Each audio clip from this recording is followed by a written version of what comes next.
Okay, we can start from the first question. Okay, hi, I'm Ulfa from Sugar Group Companies. I'd like to know This is from Indonesia. thoughts on the best ways to do massive recruitment during this pandemic, and my opinion on how effective online recruitment is. Well, massive recruitment. I think if you want to do a massive recruitment right now, Ulfa, it's the best time. There are so many, there's so many graduates out there that's looking for jobs. Okay, okay. I think if you put it out there in your social media, in so the many applicants, social media, you're going to get heaps and loads of applicants to choose from. But of course, I think in Indonesia, there is still, people are still working remotely, right? Arina, is that right? Yes, yes. And there's not much of a ability to have face-to-face interviews. And so actually, we found that, when you have online recruitment, be it, you could even do a Zoom session on recruitment and do group interviews, and that actually works as well. I think technology has helped us to do so many things that does not now require us to go to that location and meet people face to face. It's just wonderful here. Arina, you're in Indonesia and I'm in KL here today, and we are having this wonderful session. So utilize technology as much as you can, and use and it's just a cost-effective way of hiring, really. Okay, so this is the best time to hiring. I think so. Well, in Malaysia it is. I'm not sure if that's how it is in Indonesia, though. Is it also work in Indonesia? It's the same, isn't it? Yeah. So can we move to the next question? This is the sure. Okay, next slide. Okay, during this pandemic, one of the ways to maintain our employer branding is to focus on employee mental health. Mental health. Oh, okay, right. Making sure everybody's happy at work. How does your team monitor this? Well, I think mental health, it's a really, there are so many aspects within mental health. But I think the first to look at with working remotely, and people really just sitting at home, sometimes in quite a small space in their room, working all the time, they lose that social connection. So I think one thing is really to ensure that the team leaders constantly connect with the team.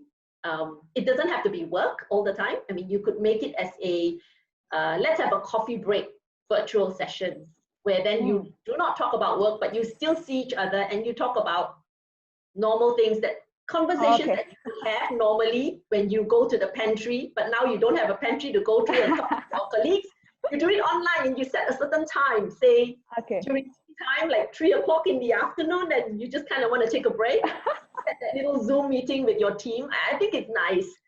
And it's really building back that connection again, although you don't see them face to face. All right. Okay. Yes, and of course, I think when it comes to mental health, there are also angles now which I think there are specific centers now that actually addresses some of these issues, making your employees know where are some of these call centers that you could actually call to. It is quite a sensitive matter, I think, in this part of the world when it comes to mental health. A lot of times people do not know that they, right?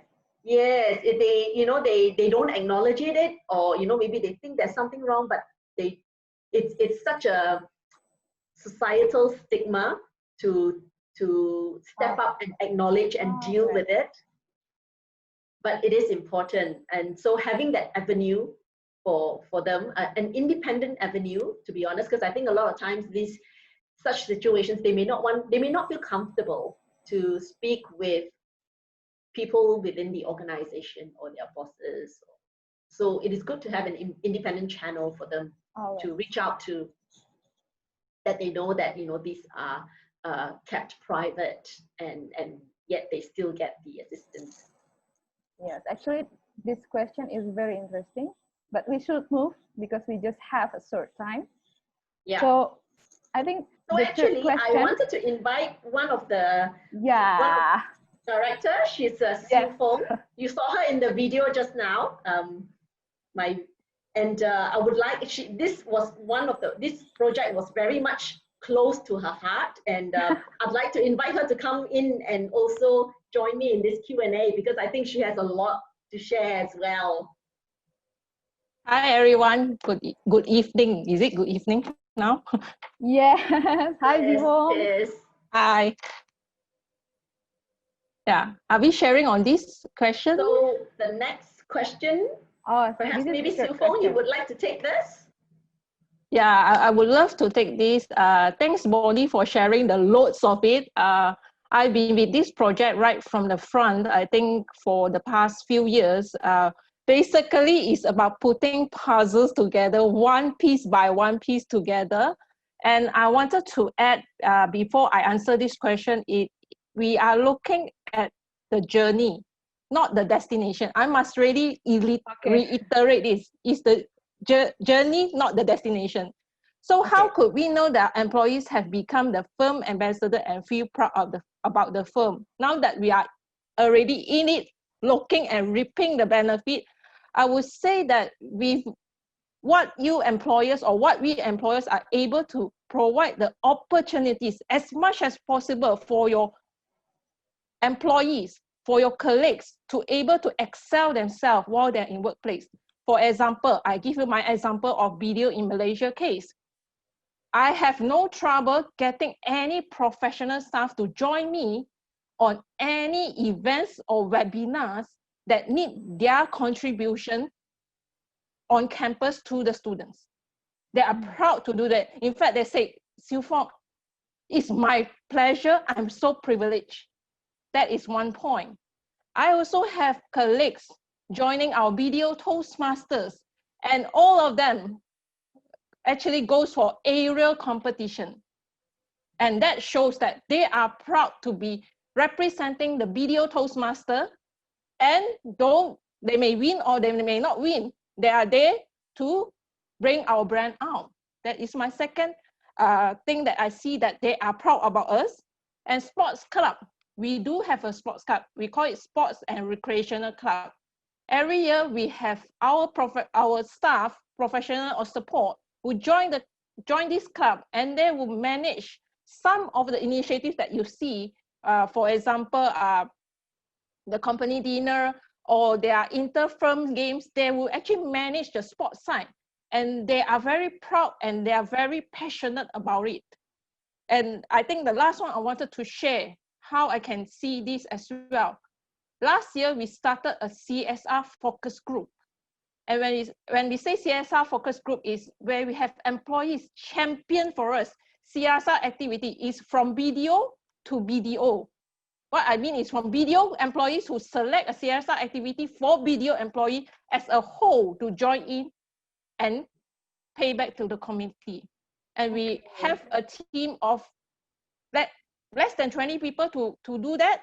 And we actually inspire quite a number of others to join in. Last year alone, we raised 66,000 for 6 charitable organizations. I think with that, I don't think I need to tell you anything more except please create the opportunity. Please empower the young ones, empower your colleagues, empower your employees to do more for the firm. And that can only be done if we have a very strong employer brand that distinguishes us from others, and that brand has to be something personal and authentic.